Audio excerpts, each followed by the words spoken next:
afternoon mga ka-farmers. Nandito na tayo sa Gatbo, Sorsogon. Yan, nandito na po tayo sa Bicol. So tinignan ko yung Google po natin.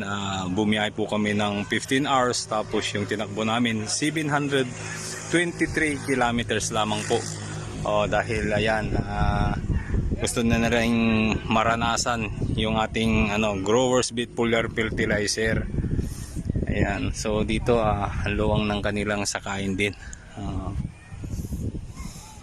Puro palay din, nyug yan. Dami din nilang pananim dito. So ayan, nag-start na po yung pa-meeting natin. Ayan. Ayan. Meron tayong bisita na mga ka-farmers po natin, more or less nasa 20 katao po. Ayan. Nung in-examine po ng DOH ito, napakaraming mineral pala. Kaya sa tao, hayop, tsaka sa halaman, pwedeng. Kaya po kami naririto kasi ito talagang marami na akong nagawa. Kung mapapanood nyo yung YouTube niya, ang daming mga tao, iba-ibang lugar po yung nagte-testimony na ganito. Ang importante lang ho dito, may apply natin ng tama. Magamit natin ng tama. Kasi ito po, pag sinabi natin natural at saka organic, hindi po natin siya pwedeng haluan ng chemical. Kasi mayroon po siyang life form. May mga enzymes, may mga microorganisms na buhay. Na kapag nilagyan nyo ho yan ng chemical, lason, automatic po yun, mamamatay. Hindi man mamamatay, hihina po yung kakayanan niya. So pagka sinabi yung organic, sigurado, tatatak sa isip natin, huwag nating hahaluan ng chemical. Pwede ho tayong gumamit ng chemical after 1 day, hindi na ho. Ayan po, pagkatapos po namin dito ay uuwi na po kami. So 15 hours ulit ang biyahe po namin. So ayan, talagang sakripisyo. Gusto lang po namin na yung mga ka-farmers po natin po, gumanda po yung kanilang ani. Yan po ang aim po ng ating company na si Golden Growers Beet Foliar Fertilizer po. Ayan.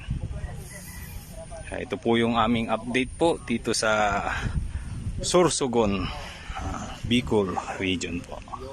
Ngayon naman ang gagawin ho natin, kapag ka nagkaisa ho ang lugar ninyo, bibigyan natin ng drone. Kung may cropping calendar kayo para hindi kayo mahirapan kasi ang trabaho talaga dito talaga. Yan, tutulungan po natin sila dito po, para tumas din yung kanilang ani. Dahil si Growers Beet 1000 plus po, foliar fertilizer po, napakataas po ng kanyang NPK, may insect repellent na rin po siya. So ayan, mga testimony po natin, yung mga nakapanood ng mga channels po namin, yung 6,000 square meter nakakaisang daan pong kaban sa katatlong lata. Yung 7,500 square meter na model farm natin last year, naka 130 kaban po, samantalang dati po ang inaani po nung 7,500 square meter po ay nasa 60 to 70 po ang kanyang naani.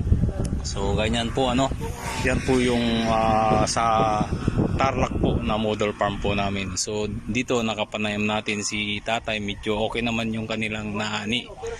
Kasi po doon sa 8,000 square meter po nila, nakakaani po sila ng 80. So ayun, gusto namin silang tumaas pa yung kanilang aanihin po.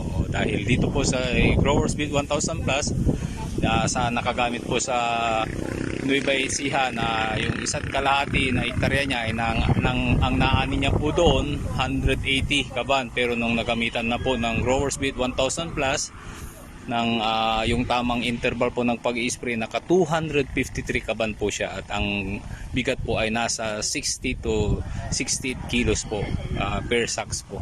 So ayan po mga ka-farmers, ito po ang aming update dito po sa Sorsogon po. Ayan. Kasi niya, naghahanap ako, gusto kong mag-try ng mga gulay dito. Naghahanap ako ng dito. Tapos meron ako nakita na sa bandang... Ayan. Dito rin, apply na yan. Ayan po mga ka-farmers. To God be the glory po. God bless us all.